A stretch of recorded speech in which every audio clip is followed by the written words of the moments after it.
안녕하십니까. 민주당 대변인 황정아입니다. 브리핑 시작하겠습니다. 여당마저 등 돌리기 시작한 윤석열 정권. 언제까지 비선 영부인을 지킬 셈입니까? 국민의힘 한동훈 대표가 김건희 여사 공개활동 자제 발언에 이어 대통령실 김건희 라인에 대한 경질까지 주장하고 나섰습니다. 심상치 않은 여론에 대통령실 압박 수위를 조금씩 높이고 있지만 말뿐으로는 분노한 민심을 충족할 수 없습니다. 오늘 아침 대통령실 이전 및 관저공사 일감을 따낸 히림 종합건축이 김건희 여사의 과거 전시회 도록 디자인을 맡았던 정황이 드러났습니다. 또한 윤석열 정부 출범 이후 국방부, 법무부 등 정부 부처 출신 인사 총 19명이 김건희 여사 의혹과 연관된 업체 히림 종합건축과 도이치모터스 등에 재취업한 것으로 확인되었습니다. 김건희 여사에게서 십상시와 최순실 국정농단 사태의 악몽이 떠오릅니다.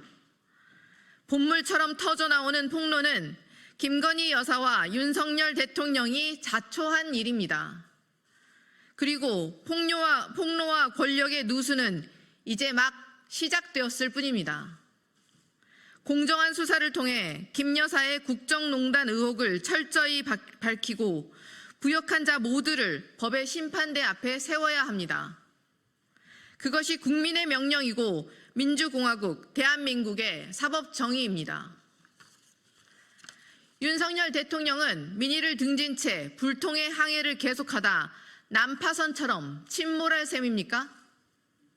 국민의 신뢰가 곧 국정 동력입니다. 국정 붕괴를 막겠다면 김 여사를 이제 사법심판대에 세우십시오. 한동훈 대표와 국민의힘도 김건희 여사 공개활동 자제, 김건희 라인 경질 따위의 어줍잖은 타협책으로 국민 우롱하지 말고 특검법 수용으로 국민의 뜻을 받드십시오. 정부 여당은 특검법으로 국정농단 진상규명에 협조하는 것만이 국정 붕괴의 위기를 타개할 유일한 활로임을 명심하시기 바랍니다.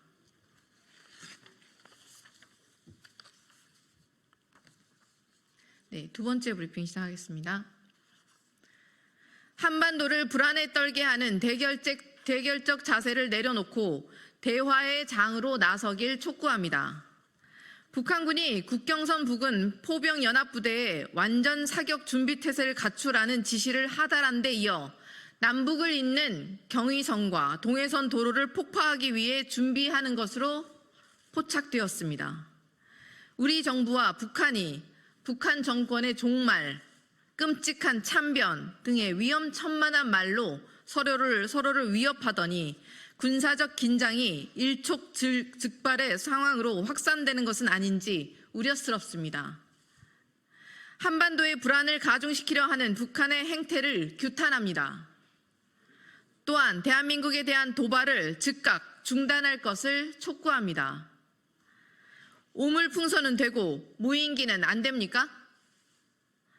애초에 불필요한 긴장 상태를 촉발한 것은 북한임을 분명히 합니다. 국방부도 철저한 대비 태세를 유지하는 것과 함께 북한이 주장하는 무인기 평양상공 전단 살포에 대해 명확한 입장을 밝히십시오. 윤석열 정부가 한반도의 갈등 상황을 유지하려는 목적이 아니라면 무인기를 우리가 보냈다는 북한 외무성 주장에 전략적 모호성 운운하며 명확하게 답하지 못할 이유가 무엇입니까? 대북방송, 오물풍선, 무인기로 이어지는 극강 대치 상황에 우리 국민께서 불안해하고 있습니다.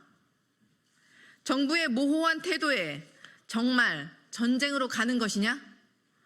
이런 걱정이 번지길 바라고 있습니까?